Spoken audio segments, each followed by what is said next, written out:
नमस्कार मंडळी, मी सरिता. माझ्या मिनी व्लॉगमध्ये आपले सर्वांचे स्वागत आहे. तर हा आहे भवानी मंडप, कोल्हापूरमधील खूप प्रसिद्ध वास्तू.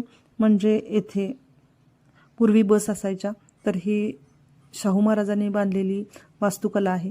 तर ही भवानी वाड्याच्या बाहेरची बाजू आहे. खूप सुंदर रीतीने मोठा हा स्पेस आहे. त्याच्यानंतर आतली बाजू वाड्याची अशी आहे. मूर्ती किती मोठी आहे शाहू महाराजांची पाहू शकता. येथे केळीचे घडच्या घड लावलेले आहेत. खूप सुंदर अशा रांगोळ्या काढलेल्या आहेत. देवी खूप प्रसन्न दिसत होती, भवानी देवी.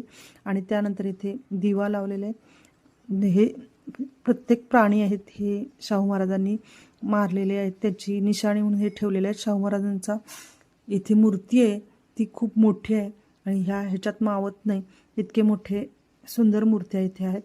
आणि हा वाडा खूपच सुंदर दिसत होता. 9 दिवस येथे खूप छान भजन कीर्तन असते. तर व्हिडिओ आवडला असेल तर व्हिडिओला लाईक करा, नवीन असाल तर सबस्क्राईब करा. धन्यवाद. पुन्हा भेटू.